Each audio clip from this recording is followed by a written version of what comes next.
I'll talk as quickly as I just was. I hope you're keeping up with me, and I apologise that you're not going to get a break from me droning on, but hopefully it's all useful, and we can share some of this afterwards as well.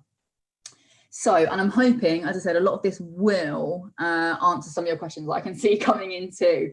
So coming on to our future careers programmes, and specifically today, obviously looking at graduate and undergraduate opportunities.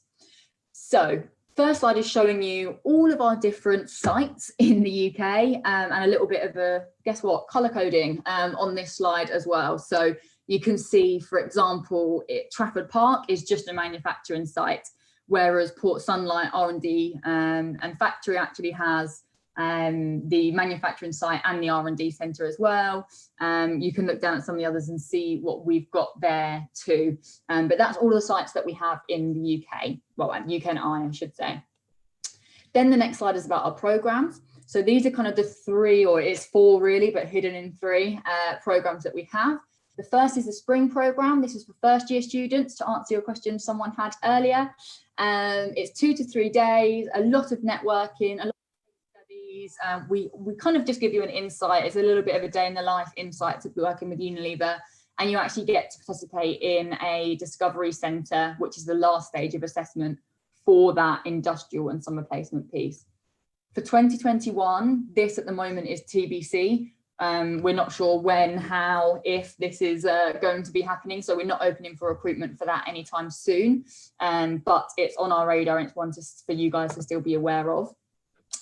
The middle one then is the industrial and the summer placement that we offer. So this is for, on the slide it says penultimate year students, but actually this year we're opening the summer placement up to first year students as well.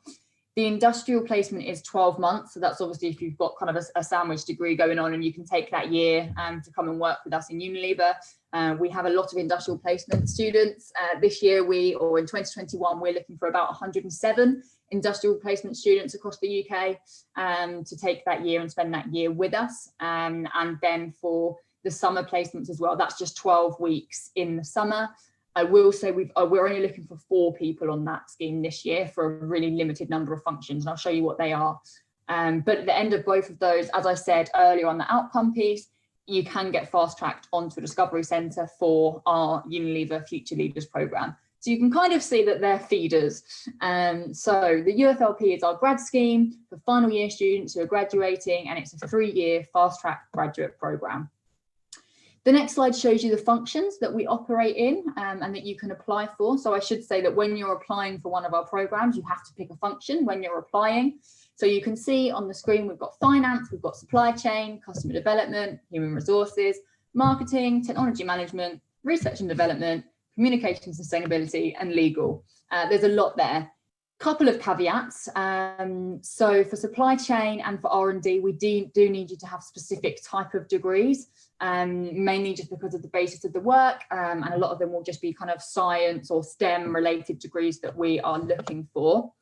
And the other thing to say is that communication and sustainability is for IPs, so industrial placements only. Legal is for industrial placements and summer placements only. And on the next page, you'll see the options for this year. So obviously the programme at the top and what functions we cover in those. And as I mentioned earlier, summer placement is really, really small numbers this year because we've got a lot of people from last year also wanting to do that too. But I hope that gives you a good overview. And also on our website, we've got a lot of info as to what those functions are. So if you're not sure what you want to do between marketing and customer development, for example, you can go on our website and it shows you what each of the different functions are. And there's a few case studies and stuff on there too. On the next slide is just an idea of how our recruitment and selection process works. So we kind of talk about it almost as if it's a game because it's all digital. So level 1 is just the application form and registration.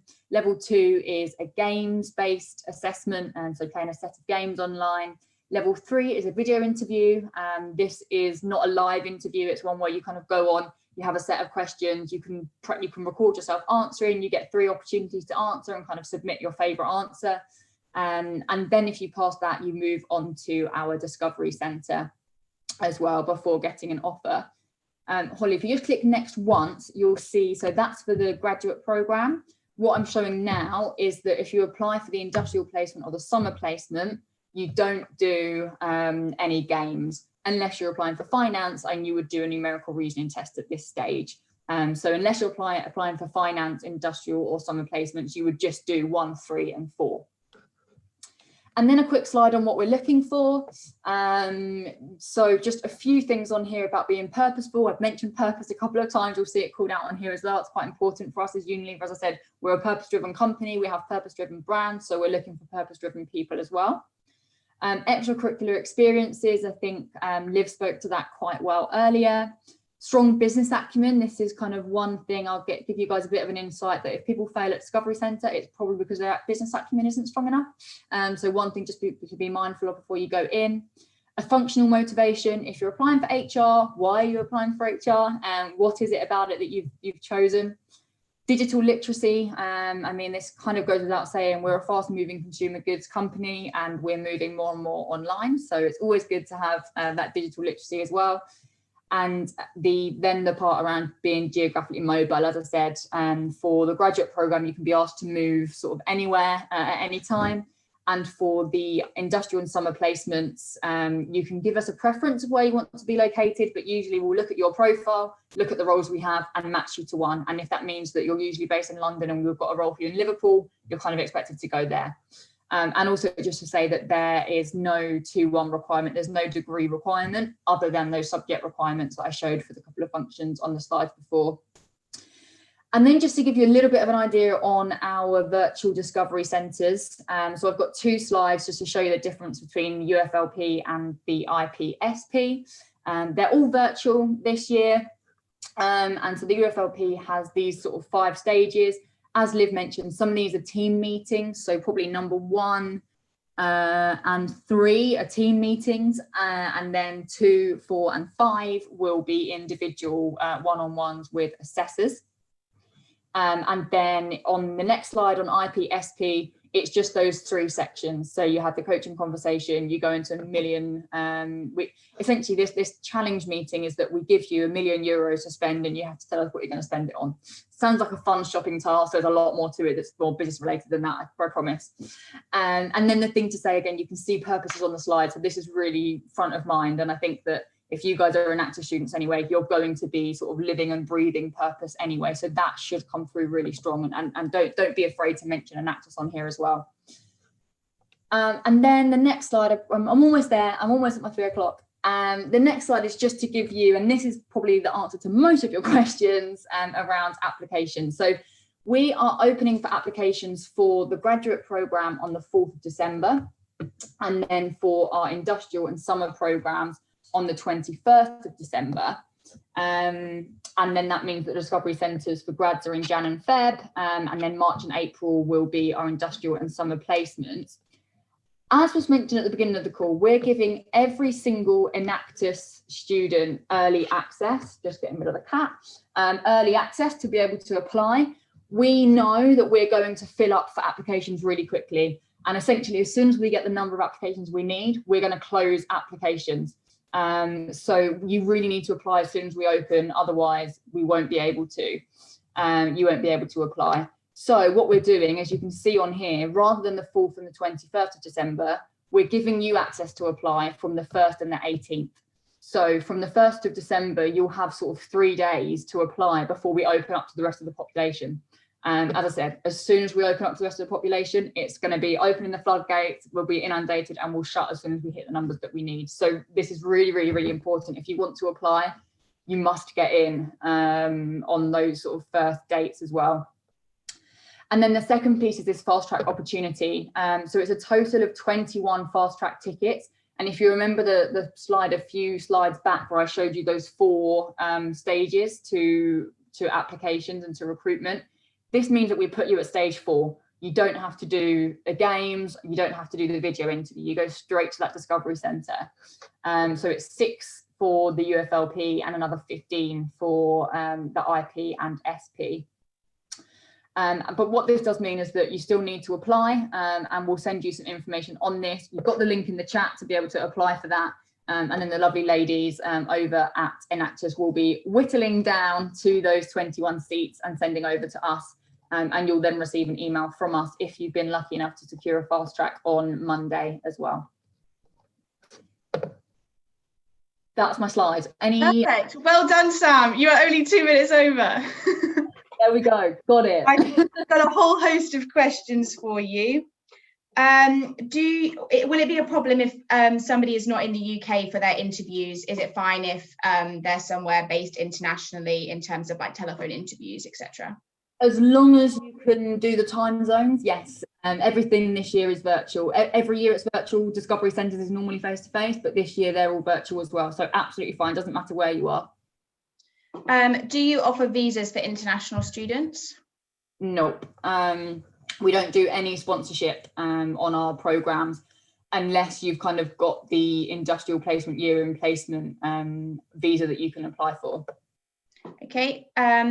Is there an opportunity to work/live abroad with Unilever? When does that usually happen?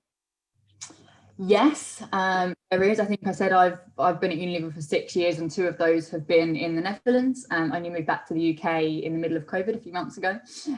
So yes, there definitely is. It's very much based on your personal preference, what you're looking for, what opportunities arise, where it is that you're going. But I would say that as Unilever, we're quite good at making sure all of the opportunities that we have in any country in the world are posted. So we have an internal job site that you can see any job posted for anywhere in the world for Unilever. And it's just really, if you find something on there that you like, you can kind of have those conversations and see how that goes.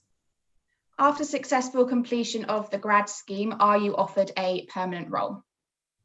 So our grad scheme contracts are actually permanent anyway. So yes, it's a 3-year program, but you're not on a 3-year contract. You're on an infinite contract. So yes, you roll off into a permanent role after that. Is there an age or experience limit on the graduate scheme?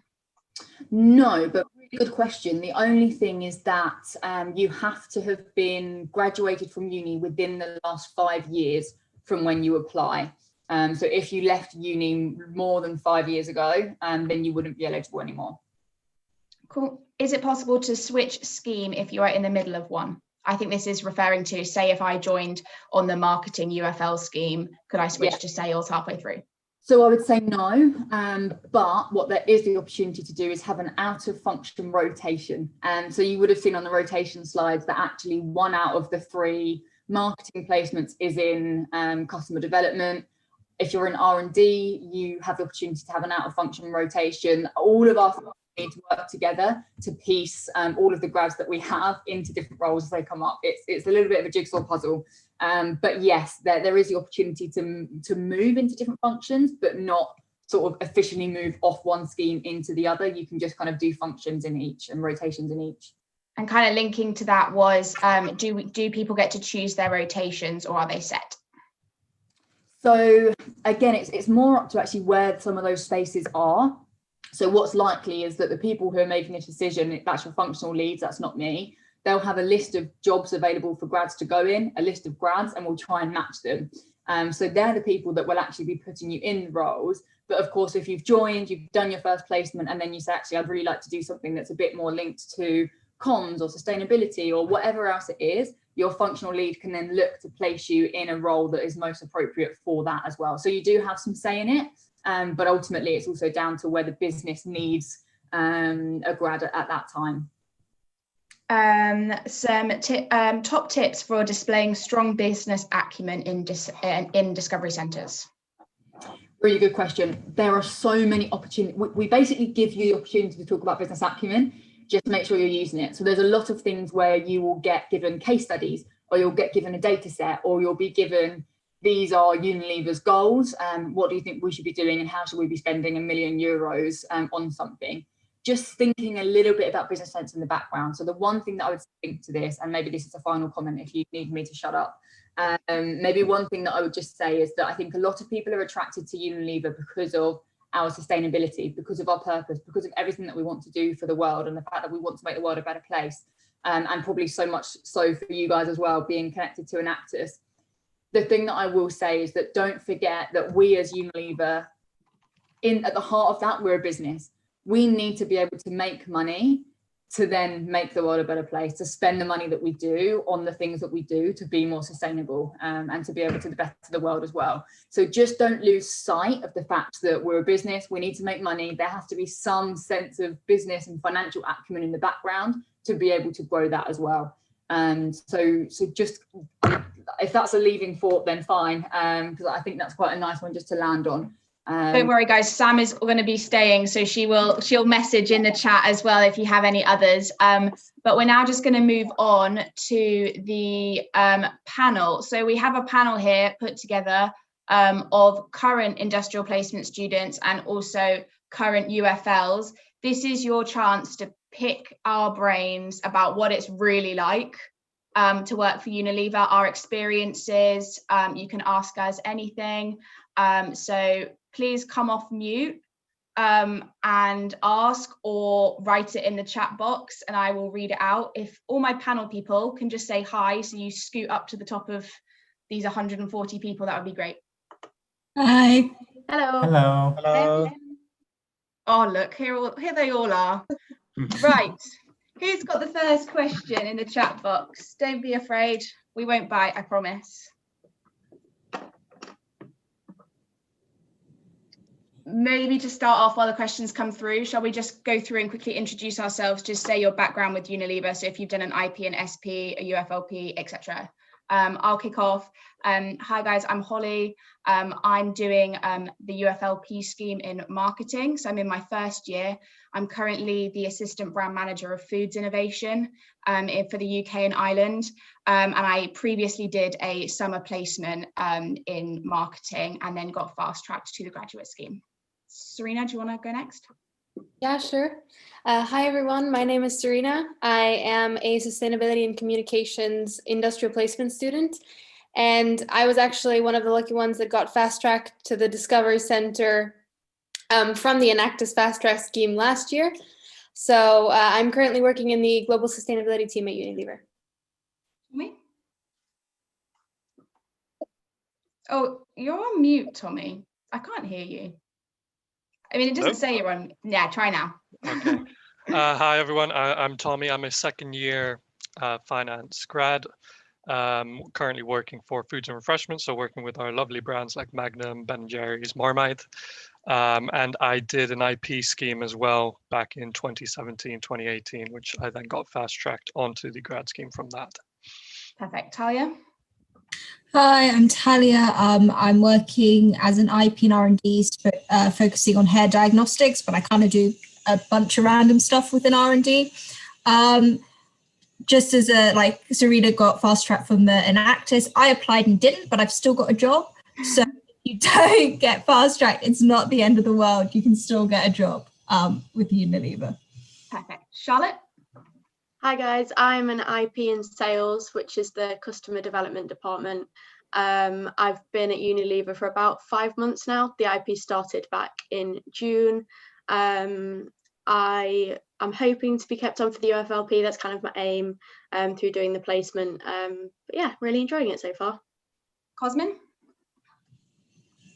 Hi everyone, I'm Cosmin. I'm an IP student working in HR, more specifically in global learning.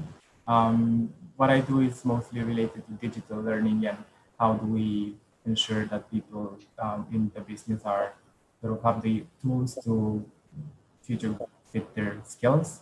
So yeah, I was also an Enactus student, so sort of reiterating the message that if you don't get fast tracked, it's just the skills that really show up from Enactus. So yeah, that's a bit about me. And last but not least, Paris? Hi everyone, so I'm a UFLP as well, and I'm within supply chain. Yeah, unlike most, I didn't do a internship or anything like that, so I didn't get fast tracked. But again, just like Talia said, you can easily make it still into the get an offer. And one advice definitely would be apply early, especially if you're getting these 3 days, almost a 3-day head start where you can apply compared to everyone else. So that's good. Also, I think I saw some questions already. So in terms of one was something to do with like, for me about work and what some of my roles are. So I'd say like supply chain is very broad. So I'm a P&I specialist, which stands for portfolio and innovation. So as you can as you can imagine, a lot of my work involves just looking at our portfolio, which is basically our list of brands. So within deodorants for me, because I work in that sector, and almost just trying to simplify the portfolio because of coronavirus and stuff like that. We just need to save money, and anything that's not performing well, look to kind of get rid of that. But then another project, for example, is looking to double stack on trucks. So again, this is more from a transport point of view, just looking to make the whole process more efficient and stuff like that. So yeah. Perfect. So I've got a question for Tommy. What do you do on a day-to-day basis? Can you give examples? That's always such a difficult question to answer. So it one entirely depends on what your role is. So in my current role, it's much more operational compared to what my first role was, which was much more strategic / project based. So in that project based role, my day to day was just, I didn't have a day to day. I was working towards project deadlines and working towards when things were available for that project. In this current role, where it's more about business partnering the foods and refreshment brands, it's much more around a monthly process. So each month you will have your forecasting process that you have to do each month to land the month and also prepare for the following month. And then you've got the month end close, so that to make sure that the actuals that have actually hit our P&L land in the business. And then beyond those, it's usually about 2 weeks. It's more ad hoc requests, business as usual stuff that you do with the brands, such as, gross margin analysis, or it could be missing prices that we need to put in for new products, and so on. So there's not really a day-to-day, but depending on the role, you might have a monthly process that has to be done. Cool. There's a question about what kind of work will you be doing on a marketing grad scheme? So marketing at Unilever is split into brand experience and innovation. So I currently have an innovation role, and that is essentially you come up with and execute new products for all of our brands, which is really, really exciting. So you're literally looking at things that are trending in the market, and you get to come up with some new innovative ideas and see how you can make them work with our brands. Brand experience is all to do with stuff that you see on socials and adverts and what our packaging looks like and all that sort of stuff. So it really is varied, really creative, and there's something for everybody really in marketing. I love it. Cosmin, question on opportunities that you get in HR in regards to roles, training opportunities, etc. So I think that what's really great about working at Unilever is that you sort of get the flexibility to learn what you are interested in and what you think will help you to your career. But more specifically in HR, it's a really diverse function. I can only speak about learning, but as I'm working with other functions, I think it's really great that you sort of get this view upon different roles, and you get to learn what you would like and what you would not. As I'm working in a global role, I get to talk with learning professionals from different countries, sort of cascade things down. So basically in HR, you are aligning everything with the people. So I think it's really important to keep that in mind when applying to an HR role, and also putting your purpose into that. Perfect. Serena, a question for you about what your main responsibilities are and what the most exciting project you've worked on so far is. Oh gosh, that's a tough question. Okay, so there's been a lot so far. Wait, can everyone hear me? Just to make sure. Yeah. Okay. So it's really varied sort of day to day. Right now, I support a manager who has a very strategic type of role. So I'm supporting her in shaping Unilever's social ambition, which is going to be launched next year. So it really varies day to day. It could be working on presentations or a piece of research for her, or roundups, or it really varies. And there are a lot of projects that keep coming up. So even though my role is sort of in sustainability, I am also working on the development of a website internally for a project that we have coming up. So it's really very varied, and you really learn a lot. But I would say one of the most exciting projects that I've worked on is a brand workshop for some of the VPs and CEOs of our key brands like Dove, Ben & Jerry's. And obviously from a student's perspective, you know, you're sitting there sort of the little guy of the company, like bottom of the food chain, and you have, you know, you're sitting there with all of these amazing and really inspirational people. So I would say that's a highlight for me. And then the other one was supporting my manager during UNGA week, which was the UN General Assembly convening that happened around the end of September. Exciting, guys, apply.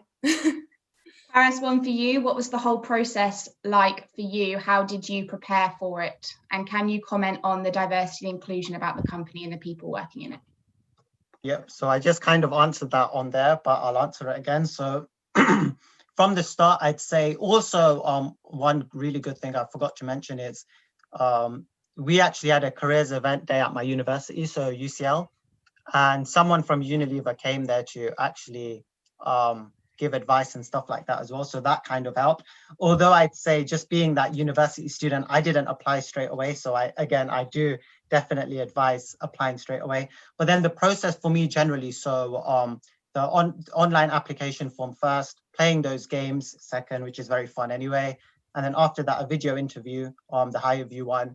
And then finally, it was the Discovery Center. And a key thing to note with the Discovery Center is it's very different format and very unique, which is good compared to other companies. It is like a day in the life of a Unilever employee. So that's one of them.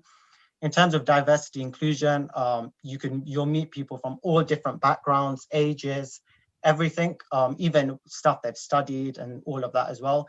And then even just day to day for me working as well. I'm on call. I talk to a lot of people in the UK in projects and in meetings, but then there's Italy, Poland, Netherlands, France, Spain, because you do definitely have to interact a lot with not only just your own function, so for example, supply chain for me, but also research and development, just to make sure that trials and stuff are really going forward and just literally take responsibility. So that would be another key piece of advice as well. Just try to show a lot of responsibility and leadership in any application stage.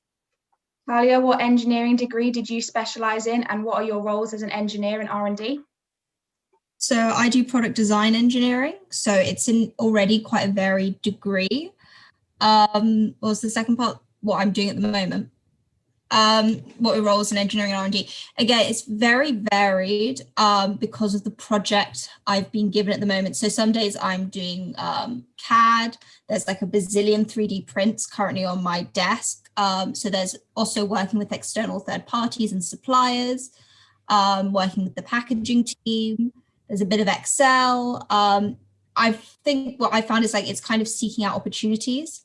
You're not always going to be given something by your line manager. So it's coming back and saying like, okay, I'd really like to learn some Excel. And then he's put me in position. So if you'll like kind of learn on the job, what you're kind of liking, what you're not liking, also from a university experience. So you might not necessarily do my degree, Mari, but there'll definitely be like opportunities to go in the direction you want to.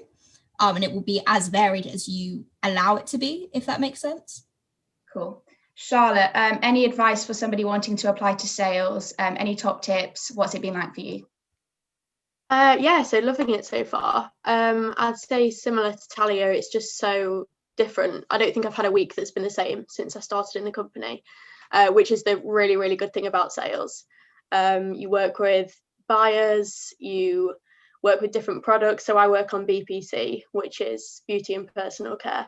Yeah, it's just so varied. I've learned so much in 5 months, which is crazy when you think about it, because every, like Talia was saying, there's just so many people to learn from, which is one of the things I love from the role, is how much you learn. What was the other part of the question? Sorry, Holly. Any top tips you've got for somebody wanting to apply for sales? Yeah, I mean, I would say don't feel like you have to know so much about sales, because I did a business management degree, and you do kind of accounting modules and economic modules and stuff like that. But I didn't know loads about sales before I applied. That's kind of the aim of the placement year, is to learn about it. So don't let that put you off applying thinking, oh, well, I don't really know anything about sales, so it's not for me. That's why you're doing the placement year, is to learn about it. So yeah, that's quite a good piece of advice. A couple of questions here on what my most exciting project is and why I applied for marketing. So actually during my summer placement, I worked on Surf, the laundry brand, and they had just launched their, the week I started, they launched their Perf with Surf ad with Danny Dyer. So my second day in role, I was having a pizza dinner with Danny Dyer. It was the most surreal moment probably of my life. Just sat there having a wee chin wag about her time on Love Island. But yeah, that's quite an exciting one, getting to see a campaign that large launch and just what goes into it. And also through innovation, I'm leading a number of project innovations at the moment. So there's some really exciting projects, which I can't talk about, but there's some really cool things coming out with some foods brands. So keep a lookout for them. And why I applied to marketing, I actually did a management degree at St Andrews. So I didn't have a specific marketing degree or anything like that. And actually, I remember crying the day before my discovery centre, saying to my dad, I don't know anything about marketing. They're never going to hire me. And he said something which I'm going to tell you guys, they're looking for leaders and you can lead.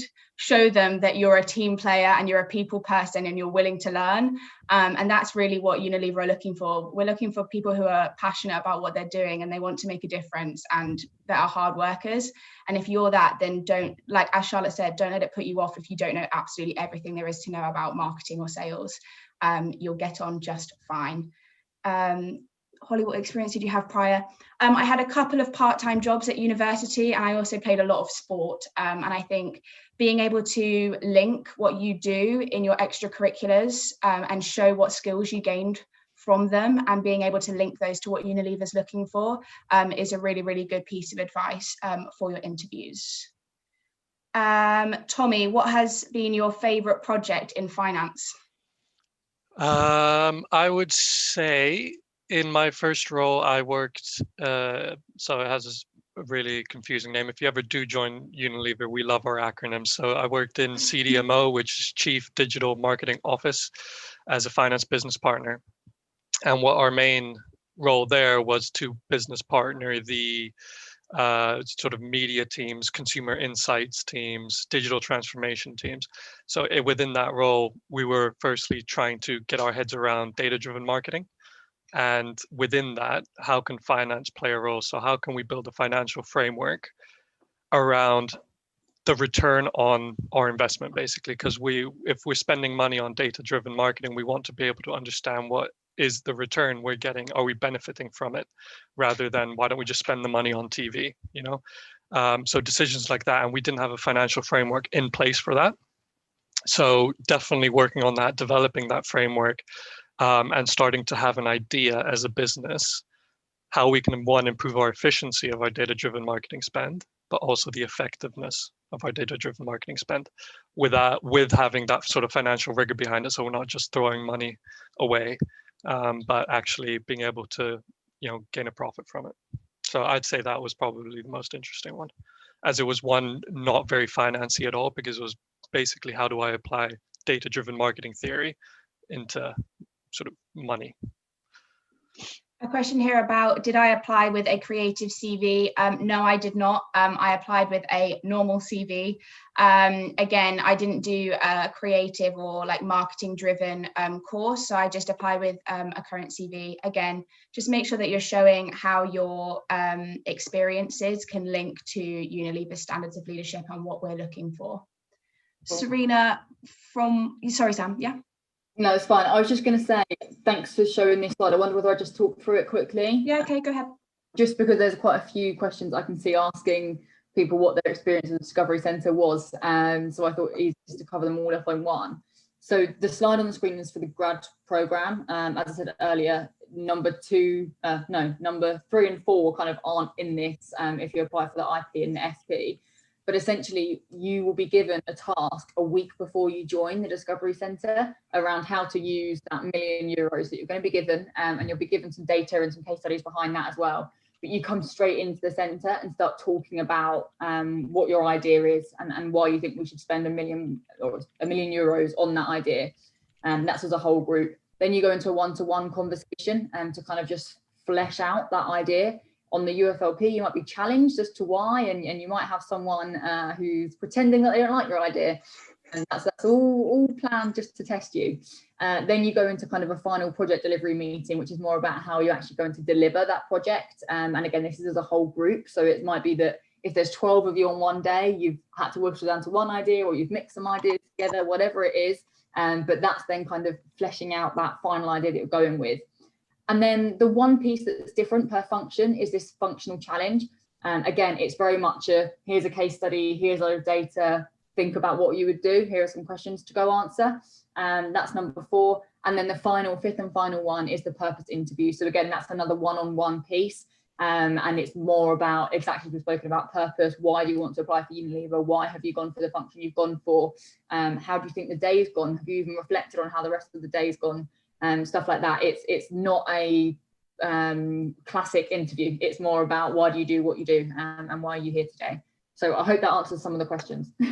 Thank you, Sam. Something I'd say, guys, is just if you've been asked for Discovery Centre, Unilever have already seen something in you that they really, really like. Like, they don't ask just anyone to come for a Discovery Centre. So just really try to stay calm and don't let the occasion of the day get to you. Like, they're looking for you to be yourself. They're looking for if you fit within our company culture, because we want people who are going to really enjoy working for Unilever. So just be yourself, and like the rest then is up to Unilever. And as long as you come and do your best, that's really all you can ask for. So I would just say, just stay really, really calm. Last couple of questions. Serena, from what you mentioned on your activities, does your role widely interact with other departments of the company? I would say yes, absolutely. We interact the most with the comms and marketing functions, but obviously you get to work based on the project that you're working on. You get to work with even more functions like finance or HR or IT. And I would also say that we're so broad as a company that within your specific function, you'll have a lot of teams working on a lot of different things. So for instance, in the sustainability team, we have people working on the social ambition, we have people working on our climate ambition, on social entrepreneurship projects. So it's very diverse. So you'll get to interact with other people doing very different things from you, even within your own function. Cosmin, somebody's asking what's your favorite part of your role? I replied to that in the comments, but really quickly, Okay. I really enjoy that I get to work with across functions and across sort of countries, and not one day the same. And then just a final question on what would be better for someone who likes designing, marketing, or another role. I would say that there is definitely some aspect of like artwork design in marketing, but you're not actually creating the artworks yourself. It's more just you input into designers. I think for all of our roles, there'll be loads of information on our websites. So make sure you just go on there and really think about what is the best role for you, because you can only apply for one role. There's been a couple of questions about that in the side. Correct me if I'm wrong, Sam. Can I jump on the creativity? Yeah, go ahead, Tyler. There's because I work creatively, like here's a little 3D print. There are packaging roles, so you can work very quite literally creating formulas, actual devices, packaging,